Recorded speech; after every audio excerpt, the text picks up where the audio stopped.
Recording in progress. Anthony, thank you so much, man. Such an honor and a privilege to be asked to speak. I love your group. So much enthusiasm and so many people. I celebrate everyone here. Takes courage to change, and it's possible together. Thank God. So I have a sober date. It's September 3rd, 2014. I have a home group called High Noon in Brooklyn, and I have a sponsor, and I'm working steps 10, 11, and 12. Got a timer here. Yeah, so brief background.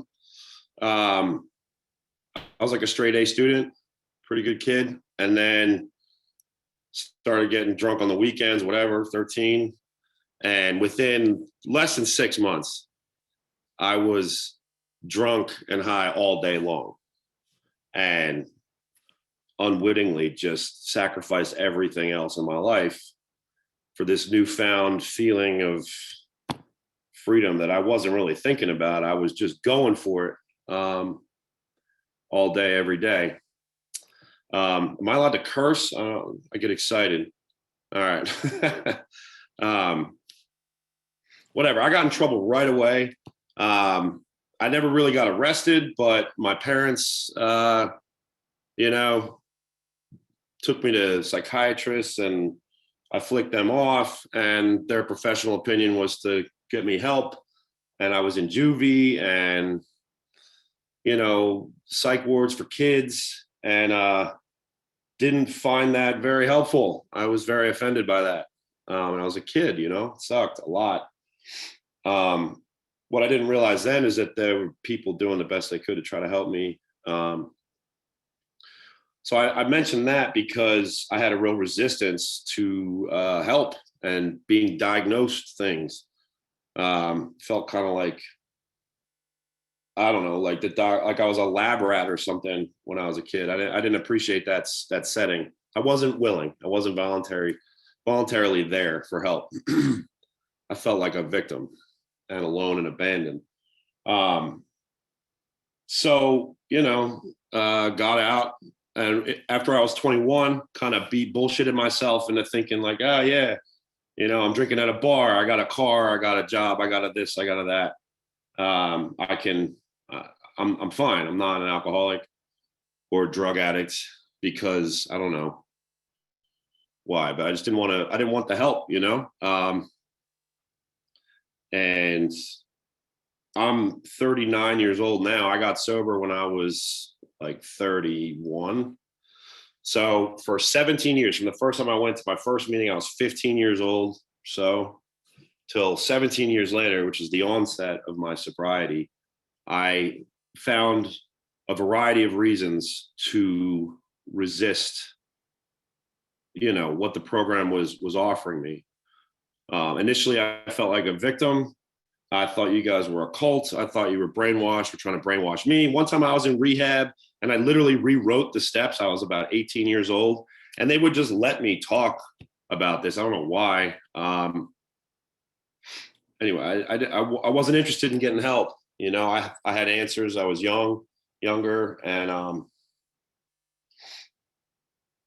even just being clean for a year and a half at that age was really good and really helpful. But men asking me for their phone numbers, and it just felt weird. And so, I would get a little bit of time here and there. I'd come into AA just to check it out. Was in and out for a long, long time. And I've been through the steps twice before this time getting sober. Just a little background, and to me, all that was the progression of my alcoholism. I would get in some trouble, maybe get some time sober, and then feel better, have a job, have a little respect, little money, little whatever, and repeated that cycle over and over and over again. And the time before last, I stole a blank check from my mom around Christmas. And of course I was going to get busted, but I didn't even care. I didn't think about it. I bought drugs, or dry alcohol, and ruined Christmas. And I felt really guilty. And I remember going to a meeting there and, had some willingness, but went through the steps and then just got away from it. I didn't give it away. I didn't keep going. And eventually the time came when I wanted to pick up again. And I remember what I said to myself the last time I drank. I said, fuck it can't get any worse. So I was feeling really sorry for myself. And I was lying, because guess what? It got worse immediately, real bad, real fast. It took me about 2 weeks to ruin my whole life completely and be in a state of psychosis where I couldn't eat or sleep. I couldn't look anybody in the eye. And I was done. At the time I was in school in New York City for performing. And I told my teacher that I'm not coming back to school. It was, right at the end of the summer. And September 3rd, 2014 isn't my first day without a drink or a drug. It's my first day with hope. Because for some reason, my teacher called my family and sort of stuck his neck out for me. He said, George is a good kid. We want him to come back to school. We think he's fine. And I didn't ask him to do that. I don't know why he did that. But in a place of despair like I was in, I mean, here I go. I feel the chills in my spine, really reliving that moment. I was in the same house I'm in right now. It was downstairs. In the past, it was like I had options, right? Like maybe I need to get better, but, once I get my shit together, then I'll be fine. Or once I become enlightened spiritually or responsible, then I can get high and drunk. Or there was always some reservation or something in the back of my head. This last time, I was just really frightened to the bone that my whole life was over and will have amounted to nothing but hurting myself and the people I care about, and not even meaning to or wanting to or knowing why. I'm an alcoholic. I believe lies that I tell myself that I don't even know I'm telling myself. Like, I'm not I'm not worth it. I'm not equal to other people. And that's not true. I didn't even know I thought that until I did a fifth step. But anyway, at the onset of, so when I got that phone call from my teacher, it was like a ray of light that was easy to distinguish in this darkness that I was in of paralyzing fear. Oh, a little bit more background. I had a history of some mental illness, had a psychiatrist, and I had this pill that I would take sometimes when I was in a psychotic state. And it was like a reboot for my brain. I would take that, I would go to sleep, and I'd wake up like groggy and like I wasn't in a psychotic state anymore. And I only took it like once or twice before. But it worked. This time I did that every day preceding to September 3rd, and it didn't work. And it had always worked before. So I really, really felt hopeless, and I was convinced I would be permanently insane. The details of my insanity is basically a hugely inflated ego in the reverse. So not like I'm so great, but I'm such a bad person that, for example, people who love me are burning in hell extra because they love me. And that's not true. But that's what I would believe, just as an example. So this is the kind of state of mind I was in. And when I got that phone call, I called my buddy who was it was one of my classmates who happened to be sober. And I said, where's the meeting? And I literally got in my car from here. I'm in New Jersey at the beach, and I drove to New York City and walked up the steps to this meeting. And there was a dude at the top of the steps with literature around him. And I said, I need a sponsor. And he said, all right. And he's like looking, he was like, Paul, come here. And he just picked somebody. And I started this process. And with a willingness I never had before. And I was really scared, like, what's going to be different this time? And, I was going to meetings every day and just really scared of relapsing and permanent insanity. And also was afraid of booze and drugs in a way that I wasn't before. I was saying before about like the progression. I I didn't enjoy it. Like that last time for me, thankfully convinced me from my own volition and experience that it's not good for me, in spite of what I might think. Like, it don't work anymore. When I was a kid, it took away my self-consciousness. I'd be fun. I'd, have a good time, even though there was consequences. There was nothing good about it anymore. And I thank God every day that I got to have that experience without dying. Like a lot of my friends who never really took step one, and started going through this process.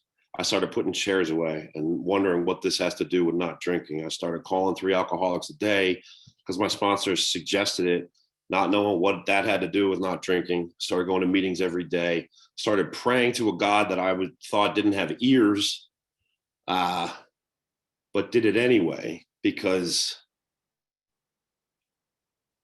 I didn't believe in an experience I never had before because I couldn't. But I believed that you believed, because I heard you and I identified with the things you went through that was like me and worse. And somehow, you don't want to drink anymore, and you don't, you have responsibilities and a usefulness and a peace and a purpose in life, and you're free. And that was enough, that and willingness. Took me about 4 months, 5 months. I was praying every day, doing all these things. Like I said, going to meetings, doing whatever was suggested to me to do, because I was so scared. And took about 4 months. And I remember this one day, I was saying my prayers like I always do, which often began with, God, I don't think you have ears, but I'm doing this because I don't want to die. This time I felt this physiological reciprocation, as though there was some kind of physical response. It's like a tingling in my spine, as though somehow the intent or the sincerity of my desire to be good to other people and to be thankful and kind no matter what others do was heard. And it takes what it takes for different people, but the miracle happens, one day or another. It's in God's time. But I see it, man. I see it every day. And I also see, people who were like me for 17 years coming in and out. And I sympathize with all of it. But what a beautiful experience that was. I was in New York. I'm a bouncer. I still am. I've still been doing it a long time now. Never had to hit anybody. I mean, I'm 300 pounds. I'm like 6'4". That helps. But secretly, I'm sympathetic because the only people I throw out are like me. They don't know that. But I give them respect. And I think it confuses them because they talk shit and I don't respond negatively. So they just leave even when they're blacked out. So far, knock on wood, haven't had any fights. But I'm just bringing that up because I remember the time when I'd done my fifth step. I'm doing step 6 and 7, and I'm starting to see now my character defects, my proclivity for fear and anger that I don't realize why. I'm starting to see it come up because this guy's looking at me funny, and here goes my mind judging that person. And it has me what I call standing on the sidelines of life, where I think I'm better than somebody else, but really, and now for the first time, I'm seeing the process of my thinking, because I got this other part of myself that's activated. I call it spirit, inner space, whatever. It doesn't matter what I call it. What matters is that I have an experience with it. I'm an alcoholic, and my compulsions to do negative things for reasons I don't understand goes deep. And that sucks. And I don't want that to be true. I didn't enjoy ruining my life, but that doesn't mean that it's not true. And it is. And step 1 is tough to come to that acceptance. But once I did, it was quite a relief, because I'm not a piece of shit. I'm an alcoholic, and it's no excuse, but it does explain a lot of the behavior and took some of the weight off so that I was willing a little bit to look in the mirror, to look at the past. And once I saw the common denominator of all the things, all the problems in my past, the common denominator was me and my fear.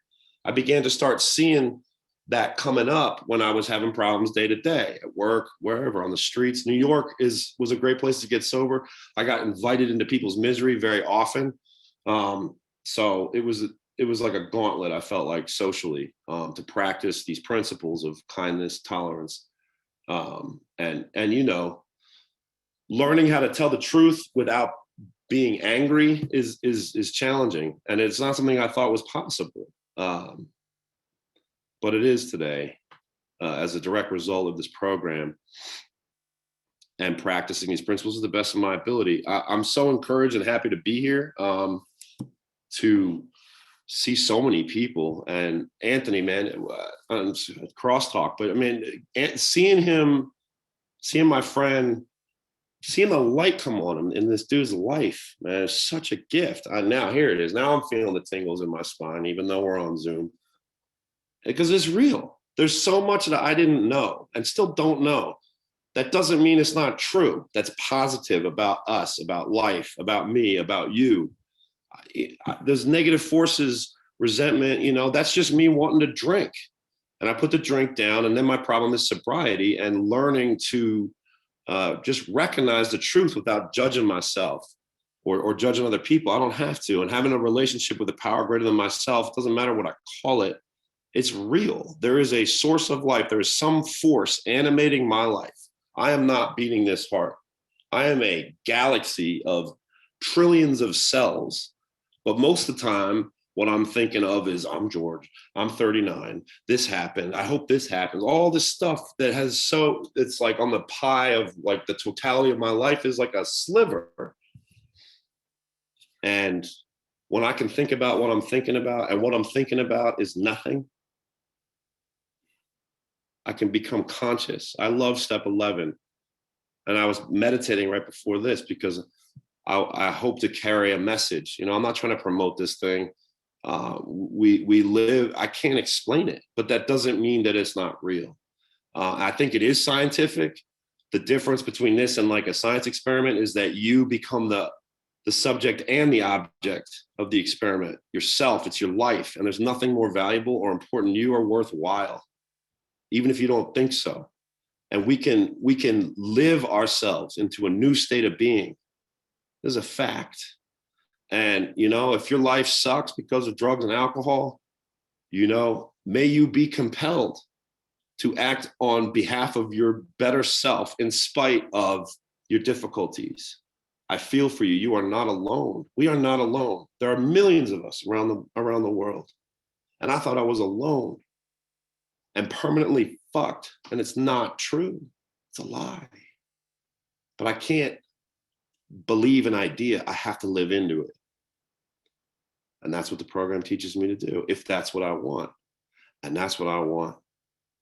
Because I've had enough of making the same mistakes over and over again, thinking it'll be different this time, getting frustrated, trying my best and still being defeated by my emotions.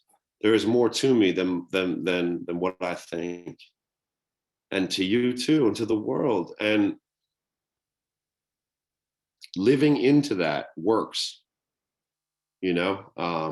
What's the expression? Like, I can't think my way into new living. I don't know, move a muscle, change a thought. There are things that I can do. And that shit used to sound really fake to me, like you're bullshitting.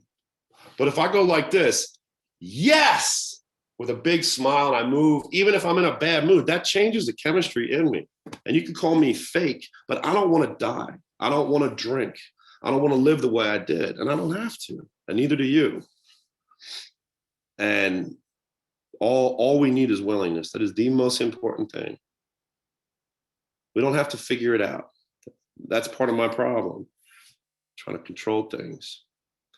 There are forces that are good, that are conspiring on behalf of you and me and all of us. And when we can tap into it, the reason why I believe this program works is because it's based on a fundamental truth. The nature of life is good. And that can seem crazy looking at everything that's going on. That was my favorite excuse to drink. Look at humanity. I'm going to kill myself because what's the point?